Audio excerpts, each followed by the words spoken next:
आकाशवाणी. राजेंद्र लेले आपल्याला बातम्या देत आहे. ठळक बातम्या. हवामान बदलासाठी भारतानं केलेलं कार्य पुढील पिढ्यांसाठी नक्कीच प्रेरणादायी ठरेल असा पंतप्रधानांचा विश्वास. आयुष्मान भारत कार्यक्रम देशातील त्रिस्तरीय आरोग्य निगा यंत्रणेसाठी क्रांतिकारक ठरल्याचा निष्कर्ष. देशी खेळण्यांना गुणवत्ता नियंत्रण आदेशातून सवलत आणि इस्रायल भूतान राजनैतिक संबंधांवर सहमती.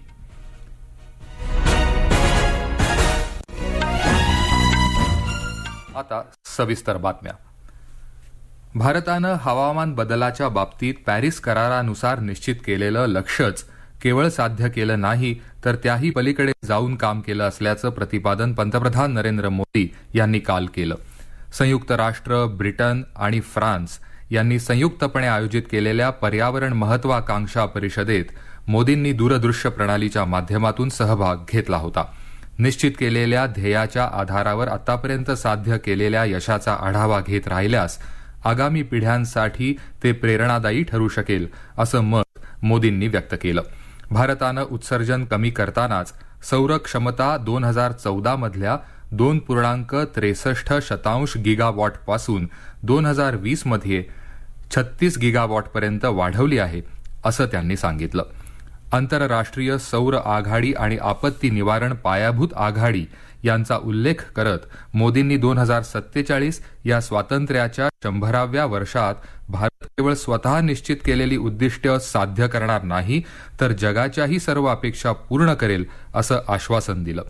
देशातलं वनक्षेत्र वाढलं असून जैव वैविध्यही सुरक्षित असल्याचा दावा पंतप्रधान मोदींनी परिषदेत केला. भारत हा नवीकरणीय ऊर्जा निर्मितीची क्षमता असलेला 4थ्या क्रमांकाचा देश असून 2030 पर्यंत 450 गिगावॉट नवीकरणीय ऊर्जा निर्मिती करण्याचं ध्येय भारतानं निश्चित केलं असल्याचं मोदी यांनी सांगितलं. पॅरिस इथं 12 डिसेंबर 2015 रोजी झालेल्या ऐतिहासिक पर्यावरण परिषदेला 5 वर्ष पूर्ण झाल्यानिमित्त कालची परिषद आयोजित करण्यात आली होती.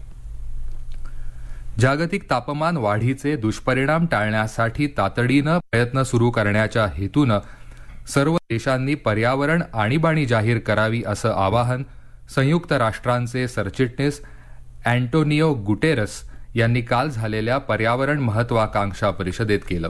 आतापर्यंत 38 देशांनी पर्यावरण आणीबाणी जाहीर केली असून इतरांनीही हाच कित्ता गिरवावा असं गुटेरस म्हणाले.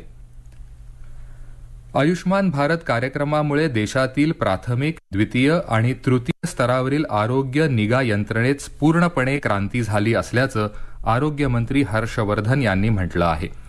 वैश्विक आरोग्य सुरक्षितता दिनानिमित्त काल आयोजित एका कार्यक्रमात ते अध्यक्षस्थानावरून बोलत होते.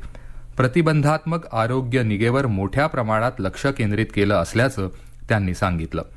आयुष्मान भारतच्या 2 शाखा म्हणजेच आरोग्य आणि कल्याण केंद्र आणि प्रधानमंत्री जन आरोग्य योजना यांच्याद्वारे सरकार देशभरातील कोट्यवधी लोकांना दर्जेदार आरोग्य निगा परवडेल आणि सहजपणे घेता येईल याची व्यवस्था करत असल्याचं हर्षवर्धन म्हणाले. आयुष्मान भारत प्रधानमंत्री जन आरोग्य योजनेखाली सर्वात गरीब नागरिकांना 1,45,00,000 अधिक रोखविरहित उपचार पुरवण्यात आले आहेत. कोविड-19 मुळे बळकट आरोग्य निगा यंत्रणा उभारण्याची आणि ती सर्वांना समान पद्धतीने उपलब्ध होण्याची गरज अधिकच दृग्गोचर झाल्याचं ते म्हणाले. मंत्र्यांनी याप्रसंगी 5व्या राष्ट्रीय कौटुंबिक आरोग्य सर्वेक्षणाचा अहवाल प्रकाशित केला. यामध्ये भारतातील लोकसंख्या, आरोग्य आणि पोषणावर तपशीलवार माहिती आहे. अन्य 90 देशांमधील आरोग्य सेवा कार्यक्रमांची तुलना यात केली असल्यानं वैश्विक स्तरावरील हा एक महत्वाचा माहिती स्रोत आहे.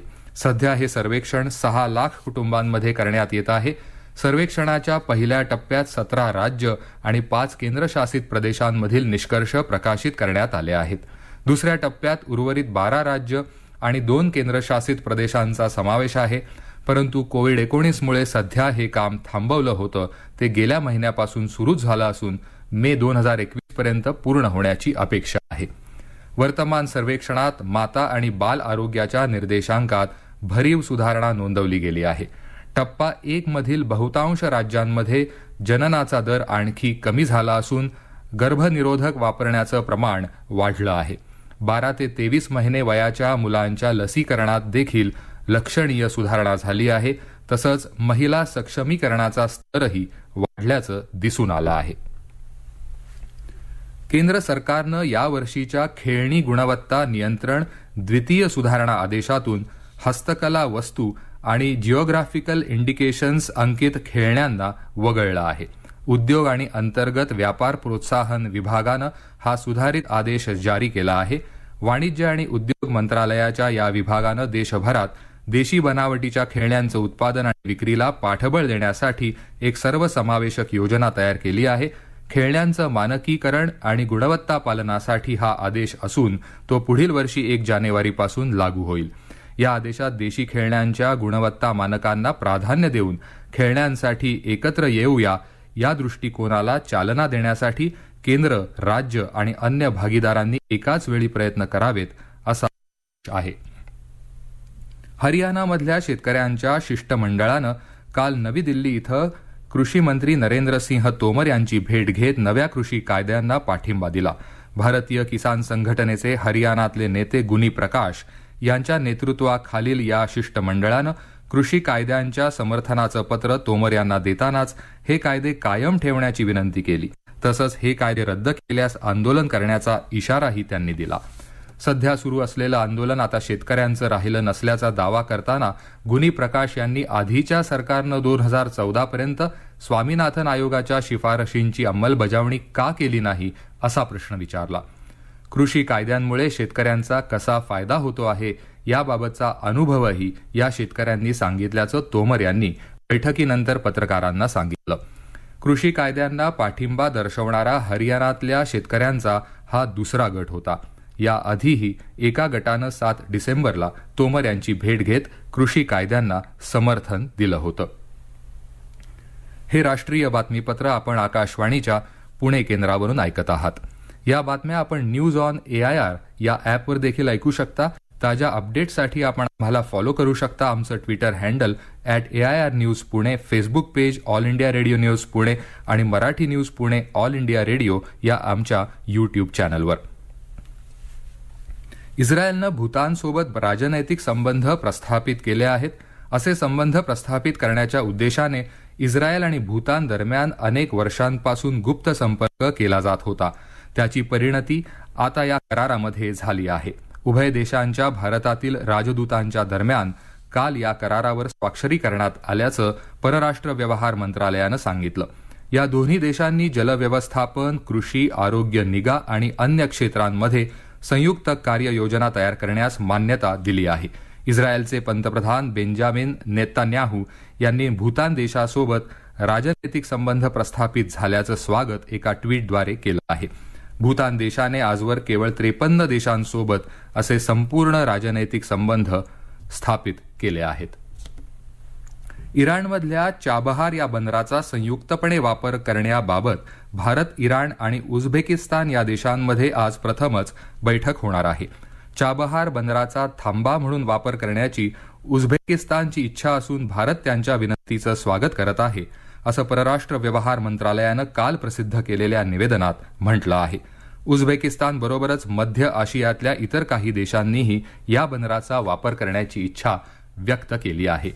या बंदराच्या वापरामुळे स्थानिक उद्योगांसाठी व्यापाराच्या नव्या संधी उपलब्ध होणार असल्यानं या प्रकरणी सर्वांना सहकार्य करण्याची भारताची भूमिका असल्याचं परराष्ट्र व्यवहार मंत्रालयाच्या निवेदनात म्हटलं आहे. शेवटी पुन्हा ठळक बातम्या.